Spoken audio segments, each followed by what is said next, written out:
Hi hello ನಮಸ್ತೆ friends, ಎಲ್ಲರಿಗೂ ನವೀನ daily log YouTube ಚಾನಲ್ಗೆ ಸುಸ್ವಾಗತ. ಇದು ನನ್ನ ಮೊದಲನೇ ವಿಡಿಯೋ. ಹಾಗಾಗಿ ಎಲ್ಲರೂ ಸಪೋರ್ಟ್ ಮಾಡಿ ಪ್ಲೀಸ್. ಎಲ್ಲ ಸಬ್ಸ್ಕ್ರೈಬ್ ಮಾಡ್ಕೊಳ್ಳಿ. ನಾನು ಒಂದು ನನ್ನ ವಿಡಿಯೋದಲ್ಲಿ ನಾನು ಯಾವ ಥರ ಡೈಲಿ ಲಾಗ್ ನಮ್ಮದು ಯಾವ ಥರ ಇರುತ್ತೆ ಅಂತಂದೇಳಿ ತೋರಿಸ್ತೀನಿ. ಮತ್ತು ಇವತ್ತು ನಾನು ಫಸ್ಟ್ ಸ್ಟಾರ್ಟ್ ಮಾಡ್ತಾ ಇರೋದು ವೆಯ್ಟ್ ಲಾಸ್ ಜರ್ನಿನ ನಾನು ಈ ವಿಡಿಯೋದಲ್ಲಿ ತೋರಿಸ್ತಾ ಹೋಗ್ತೀನಿ. ಯಾಕಂದರೆ ನಂದು ವೆಯ್ಟ್ ಕೂಡ ತುಂಬ ಜಾಸ್ತಿನೇ ಇತ್ತು. ನಾನು ತೋರಿಸ್ತಾ ಇದ್ದೀನಿ, ಇವಾಗ ನನ್ನ ವೆಯ್ಟು 74 kg ಇದೆ, ನೀವು ನೋಡ್ತಾ ಇದ್ದೀರಾ. ಹಾಗಾಗಿ ಬೆಳಗ್ಗೆ ಒಂದು 7:30 ಸುಮಾರು ಪಪ್ಪಾಯ ಹಣ್ಣು ತಿಂದಿದ್ದೀನಿ. ಹಾಗಾಗಿ ಹೊಟ್ಟೆ ಹಸ್ತಿರ್ಲಿಲ್ಲ. ಹಾಗಾಗಿ ನೆಕ್ಸ್ಟ್ ನಾನು 10:30ಗೆ ಚಪಾತಿ ಮತ್ತು ಹೆಸ್ರುಕಾಳು ಪಲ್ಯ ಮತ್ತು ಕುಕುಂಬರು, ಕ್ಯಾರೆಟು, ಒಂದು ಮೊಟ್ಟೆನೂ ತಿಂದಿದ್ದೀನಿ.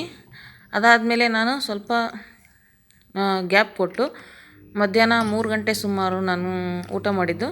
ಅದಕ್ಕೆ ನಾನು ಏನೇನು ಊಟ ಮಾಡಿದ್ದೀನಿ ಅಂತಂದರೆ, ಕುಚ್ಚಲಕ್ಕಿ ಗಂಜಿ ಮಾಡ್ಕೊಂಡಿದ್ದೆ. ಕುಚ್ಚಲಕ್ಕಿ ಗಂಜಿ ಆರೋಗ್ಯಕ್ಕೆ ತುಂಬ ಒಳ್ಳೆಯದು, ನಿಮಗೆಲ್ಲರಿಗೂ ಗೊತ್ತೇ ಇರುತ್ತೆ. ಅದು ಯಾವ ಥರ ಅಂತಂದರೆ ನಾನು ವಿಡಿಯೋದಲ್ಲಿ ತೋರಿಸ್ತಾ ಇದ್ದೀನಿ. ನಿಮಗೆ ಈ ಗಂಜಿ ನಿಮ್ಗೆ ರೆಸಿಪಿ ಇಷ್ಟ ಆಗಿತ್ತು ಅಂತಂದರೆ ಕಮೆಂಟ್ ಮಾಡಿ ನನಗೆ ಯಾವ ಥರ ಮಾಡಿದ್ದು ಅಂತಂದೇಳಿ ಹೇಳಿದರೆ ನಾನು ಅದನ್ನು ನೆಕ್ಸ್ಟ್ ವೀಡಿಯೋದಲ್ಲಿ ನಾನು ಅದನ್ನು ಯಾವ ಥರ ಮಾಡಿದೆ ಅಂತಂದೇಳಿ ವಿಡಿಯೋದಲ್ಲಿ ತೋರಿಸ್ತೀನಿ.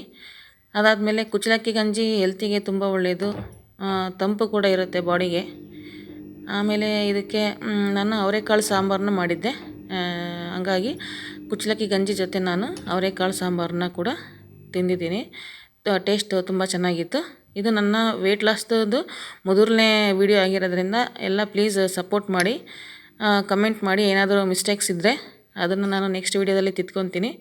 Thanks for watching. ಬಾಯ್.